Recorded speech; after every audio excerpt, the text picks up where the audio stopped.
пылесосы для ног на улице, электрокары на дорогах, роботы в музеях, лунная прогулка во дворце и футуристическое здание мэрии. Почему Сеул – город будущего и где лучше остановиться туристу, чтобы успеть осмотреть главные достопримечательности? Рассказываю в этом видео. А в конце небольшой бонус. Сеул – невероятный город. И действительно город будущего. И дело не в том, что здесь на улицах ездят роботы или летают машины, хотя иногда кажется, что все к этому идет. На самом деле весь секрет в комфортной среде. Это город для людей, как бы странно это ни звучало. Первое мое впечатление – чисто. За трехнедельное путешествие я не встретила ни одного таракана или крысы на улице, хотя наверняка все же где-то они и есть. Чисто на улицах, в метро и в заведениях. Все потому, что корейцы очень строго относятся к сортировке мусора. Это важный момент, который стоит учесть при планировании путешествия, особенно если останавливаться в квартирах, а не в отелях. Зачастую собственники присылают подробную инструкцию, как правильно сортировать мусор, но все равно с этим не так легко разобраться. Из основных моментов нужно разделять мусор на 3 категории – пищевые отходы, пластик и прочее. Для каждой категории в магазине покупается специальный пакет. А перед утилизацией все баночки из-под еды нужно сполоснуть от пищевых отходов. Но это поверхностные правила. Лучше почитать дополнительные статьи в интернете, потому что от города к городу правила могут меняться. Второй акцент – тихо. Прогулка вдоль дороги в несколько полос почти не утомляет. Все потому, что по городу ездит очень много электрокаров. Такие машины почти не слышно, и это сказывается на всей окружающей обстановке. Плюс культура людей. В метро, как и в других общественных местах, не принято громко разговаривать. Ни друг с другом, ни по телефону. А для музыки или просмотра видео всегда используются наушники. Плюс ко всему корейцы любят детали. Это видно даже просто гуляя по городу. Казалось бы, обычные автобусные остановки, а сделаны все равно симпатично, чтобы глазу было приятно. Чтобы не растаскивать песок и грязь по городу, есть специальные пылесосы для ног. А кроме того, что много бесплатных мероприятий, тебе еще обязательно буклетик дадут с описанием, да на плотной бумаге, чтобы держать было приятно. Да и в целом город сбалансирован. Кроме небоскребов в городе полно парков и зеленых зон, в которых приятно отдохнуть. В Сеуле очень много достопримечательностей на самый разный вкус. Осматривать их смело месяц можно, или даже дольше, но большинство сосредоточено в центре города. Именно там удобнее всего и будет остановиться. В качестве ориентира можно взять железнодорожный вокзал Сеула, но не критично, если вы остановитесь подальше от центра, как это вышло у нас. Практически везде в шаговой доступности есть станции метро. Можно будет без проблем доехать до всех основных локаций. Стоимость проживания и другие оргвопросы для подготовки к поездке в Корею я подробно рассматривала в первом видео, подсказку оставляю сверху. В Сеуле есть 5 основных дворцов. На мой взгляд, все они между собой очень похожи и достаточно будет сходить в один из них. Но если вы любите исторические достопримечательности, то можно купить единый входной билет во все дворцы сразу. Я поделюсь опытом похода в 2 из них. Дворец Кёнбэкун – древнейший из 5 дворцов. Территория довольно большая. На осмотр следует заложить 2 или даже 3 часа. На входе есть табличка с расписанием бесплатных экскурсий. Мы как раз пришли к началу одной из них. С гидом осмотр стал приятнее, так как хоть территория большая, но здания в основном пустые. Гид рассказывал особенности правящей династии прошлого периода и обратил внимание на детали на фасадах зданий. Если получится, возьмите экскурсию обязательно. Если нет, все равно интересно побродить. Территория очень красивая. Здесь же мы послушали концерт традиционной музыки. А около дворца расположен музей. Сюда тоже стоит заглянуть. Музей раскрывает искусство создания традиционной одежды ханбок. Довольно кропотливая работа.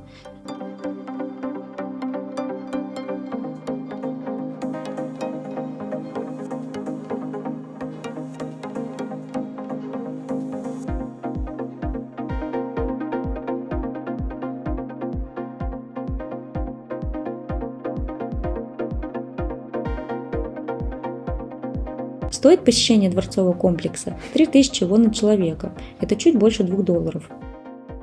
Еще один интересный способ посмотреть дворец – это ночная экскурсия. Перед поездкой в Корею мы выиграли бесплатную ночную экскурсию по дворцу Чхандакун.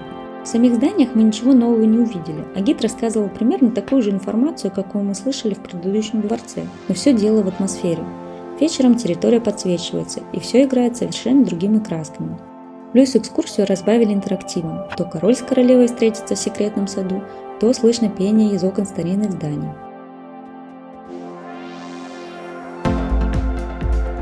В завершении экскурсии нам устроили камерное представление под открытым небом. смотрели традиционные танцы, слушали песни и запивали горячим чаем с печеньками. От посещения остались очень приятные воспоминания. Особенно удивило качество организации. Все было на высшем уровне, несмотря на то, что мы ничего не заплатили.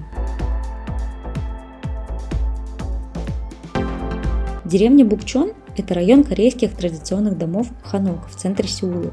Здесь можно погулять, сделать атмосферные фото в традиционных костюмах, заглянуть в выставочные образцы домов, проверить, как все выглядит изнутри и поучаствовать в мастер-классах.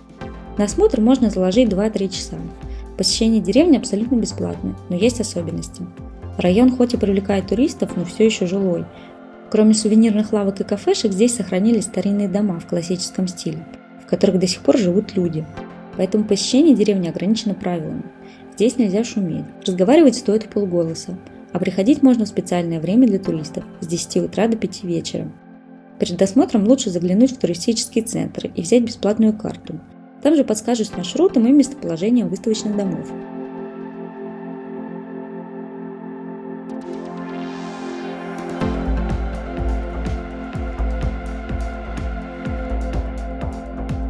Вторым нашим призом от Министерства туризма Кореи была экскурсия на двоих по вечернему городу на двухэтажном автобусе.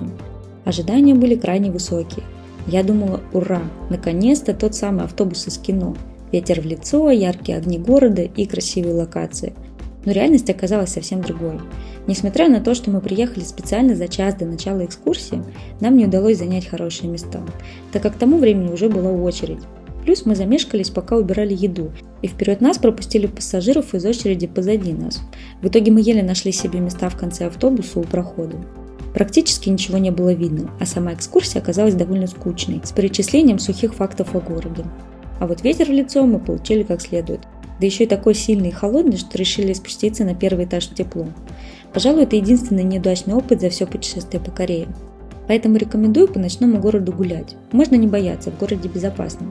А еще очень красиво. Небоскребы и неоновые вывески. Обязательно стоит погулять вдоль ручья Чхёнгичхон. Это что-то вроде телепорта, когда из городской суеты попадаешь в расслабленную и спокойную атмосферу. Люди неспешно прогуливаются или просто сидят на набережной, слушая журчание воды. Мэрия Сеула привлекает своей архитектурой.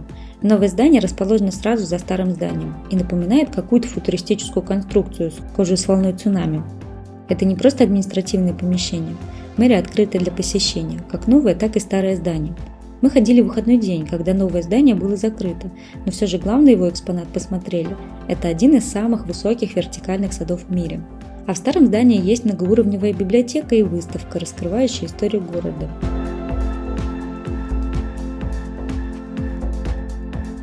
Еще здесь можно подняться на крышу и посмотреть панораму города, а посещение мэрии абсолютно бесплатное.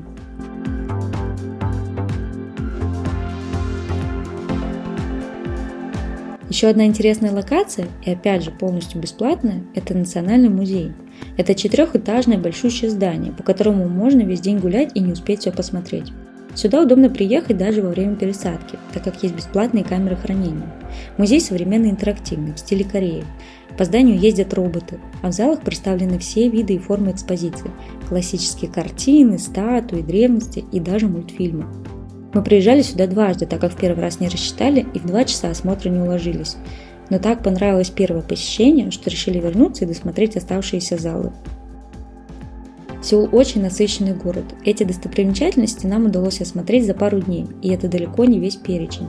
В качестве бонуса в описании к этому видео оставляю ссылку на Google карт со списком основных достопримечательностей Сеула. Также отмечу, что это второе видео из серии выпусков о Корее.